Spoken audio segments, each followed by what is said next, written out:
আপনারা এই ভিডিওটা যদি না শুনতে তাহলে বুঝতে পারতেন না যে বাংলাদেশের এই চরম দুর্গতির পিছনে কারা। মোস্ট ইম্পর্টেন্ট যে ভিডিওটা আমার পিছনে ব্যাকগ্রাউন্ডে আছে সেটা অবশ্যই আপনারা শুনবেন এবং 20,000 ভিডিও দেখার প্রয়োজন নাই, 2-1টা ভিডিও দেখলেই হয়। এখানে বাংলাদেশে এই ছাত্ররা আওয়ামী লীগকে বা ছাত্র লীগকে যে নিষিদ্ধ করছে সেই নিষিদ্ধটা আসলে হচ্ছে কি, তারা কখনো একটা দলকে নিষিদ্ধ করতে পারে না।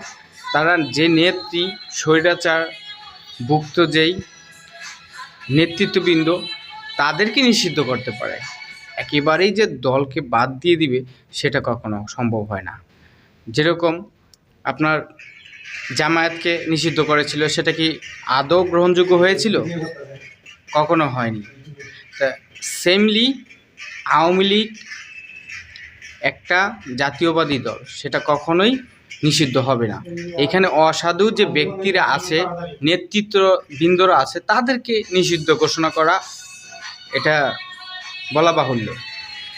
যাই হোক, আমি আর কথা বাড়াবো না। আপনারা পিছনে যে ভিডিওটা আছে সেই ভিডিওটা আপনারা দেখেন, তাহলে বিস্তারিত বুঝতে পারবেন। দেশের সুনাম ধন্য দুজন ব্যক্তি আছে আমাদের মাঝে, ইনশাল্লাহ তাদের বক্তব্যটা আপনারা সবাই শুনবেন মনোযোগ সহকারে। এতটা খুশি হওয়ার কারণ নেই, ঘটনা কিন্তু সত্য। আমি আউলাঝোলা থাম্বনেল বা টাইটেল ক্যাপশন ক্রিয়েট করে নাই। বাংলাদেশ ছেড়ে দিতে পারে হাসনাত আব্দুল্লাহ, সার্জিস সহ আমাদের উপদেষ্টাদের অনেকেই। এখন কেন? যদি ভিন্ন স্যার, এই কথাটা শোনার আগে আমি একটা কথা বলি। হাসনাত, সার্জিস তাদেরকে পিটে দেশ ছাড়া করাটাই উচিত। কারণ ছাত্র আন্দোলনে যারা শহীদ হয়েছে এবং যারা শহীদ হয় নাই কিন্তু রাজপথে থেকেছিল, দিনের পর দিন না খেয়ে রাজপথে থেকে একটা স্বাধীন ভৌমত্ব বাংলাদেশ চেয়েছিল এবং স্বৈরাচার মুক্ত দেশ চেয়েছিল, তাদেরকে পিছে ফেলে তারা দুজনে অনেক টাকা পয়সা আত্মসাৎ করেছে। 50 লাখ টাকার চেক নিয়েছে, সেটা ভিডিও আমরা দেখেছি। এরকম যে অন্যান্য দল থেকে তারা যে দল গঠন করার জন্য নিজস্ব একটা লীগ, নিজেদের একটা দল গঠন, আওয়ামী লীগকে বাদ দিয়ে নিজস্ব একটা দল তৈরি করার জন্য বিভিন্ন জেলায় জেলায় গিয়েছে, BMW সে গাড়িতে চড়ে। এত টাকা পয়সা তারা পাইলেও কই? আত্মসাৎ করা ছাড়া কি? তা যাই হোক স্যার, কথাগুলো শোনেন আপনারা।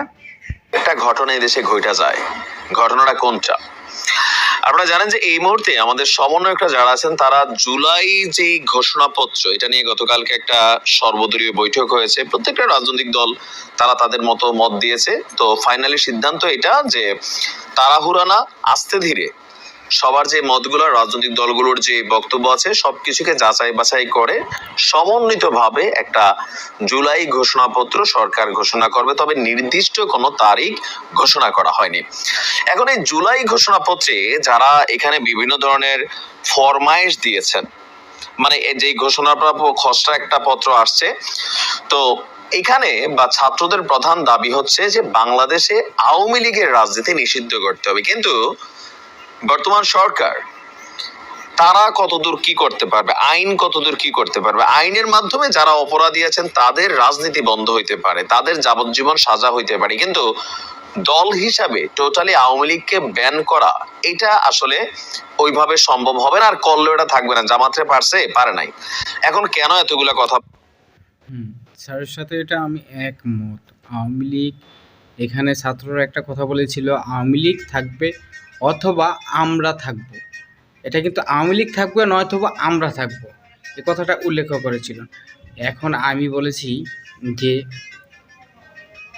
ছাত্রদের যে সমস্ত কর্মকাণ্ড, সেই কর্মকাণ্ড দেখে বাংলাদেশের অনেক ছাত্র ইতিমধ্যে পদত্যাগ করেছে সমন্বয়ক পদ থেকে, এবং যারা রাজপথে ছিল এবং তাদের সাথে থাকবো প্রতিজ্ঞা করেছিল, সেই প্রতিজ্ঞা ভঙ্গ করে এবং তারা আজকে বলতেছে যে এই সমন্বয়করা যখন আবার ডাক দিবে দেশে, তখন আমাদের মধ্যে অনেককেই পাবে না, আমাদের মধ্যে অনেককেই পাবে না, তাদের ডাকা কেউ সাড়া দিবে না, তাদের ডাকে কেউ সাড়া দিবে না।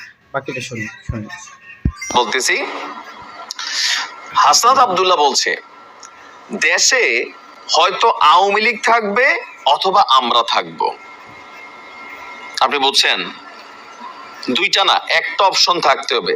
যদি বাংলাদেশের সমন্বয়করা থাকে তাহলে এই দেশে আওয়ামী লীগ থাকতে পারবে না, আর যদি আওয়ামী লীগ থাকে তাহলে সমন্বয়করা থাকবে না, বিদেশে চলে যাবে।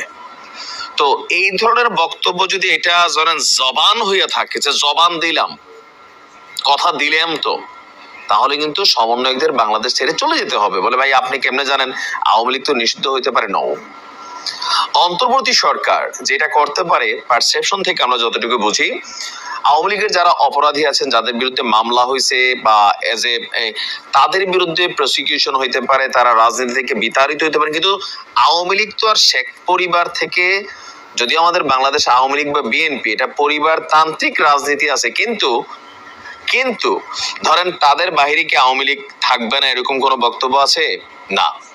অ্যাজ এ পলিটিক্যাল দল, গণতান্ত্রিক রাষ্ট্রে গণতান্ত্রিক পার্টি হিসাবে আওয়ামী লীগের থাকার সুযোগ আছে। আওয়ামী লীগকে নিষিদ্ধ করা হবে না, কারণ আমরা ডক্টর মোহাম্মদ ইউনূসের যে শক্তিশালী প্রধান, যে আরেকজন উপদেষ্টা ডক্টর আসিফ নজরুল বলেন, আমাদের অ্যাটর্নি জেনারেল বলেন, আপনি বিএনপির অবস্থান বলেন, জামাতের অবস্থান বলেন, আওয়ামী লীগকে চিরতরে রাজনীতি থেকে নিষিদ্ধ করে দেওয়া, এইটার পক্ষে কিন্তু কেউই অবস্থান নিচ্ছে না এবং কি নেবেও না।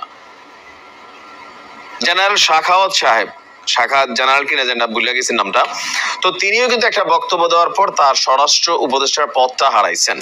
সো এখানে সার্কামস্টেন্সেস যেগুলো আসছে, সেখান থেকে আওয়ামী লীগের অনেক নেতা, শেখ হাসিনার বিচার হইতে পারে, শামীম ওসমানের বিচার হইতে পারে, তাদের অনেক কিছু হইতে পারে, বাট টোটালি আওয়ামী লীগকে রাজনীতি থেকে বিমুক্ত করা বা মানে নিষিদ্ধ করে দেওয়া, এইটা আসলে আমার মনে হয় না যে এত সহজে হবে।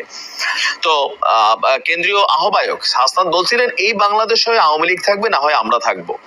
যদি তারা বলতো যে শেখ হাসিনা থাকবে, না হয় আমরা থাকবো, তাও আমরা বুঝতাম যে অমুক অমুক নেতারা থাকবে, বা সর্বশেষ সরকারে যারা এমপি হয়েছিলেন, গুরুত্বপূর্ণ দায়িত্ব পদে যারা বসা এখানে অন্যায় অপরাধ করছেন, এরকম কিন্তু বলা নাই। বলছে আওয়ামী লীগ। তো আওয়ামী লীগ তো কয়েকজন মানুষ না, এটা একটা দল। এই দেশে এখনো আপনি ধরেন যতই মনে মনে ঘৃণা আওয়ামী লীগের প্রতি, তারপর আপনি দেখবেন যে এই মুহূর্তে আওয়ামী লীগের নিরঙ্কুশ একটা জনসমর্থন, আপনি তারই রূপ কি তাই প্রতিদিন জামাত বৃদ্ধি কি এখানে একটা ওয়ার্নিং এসব কথা বলেছেন হাসনাত। তো হাসনাত কি কোনো আলেম? এই যে বাংলাদেশে একটা ট্রেন্ড আছে, সেখানে একটা আলেম ওলামাদের মত বিনিময় সবার প্রধান অতিথি হাসনাত আব্দুল্লাহ হয়ে যায়।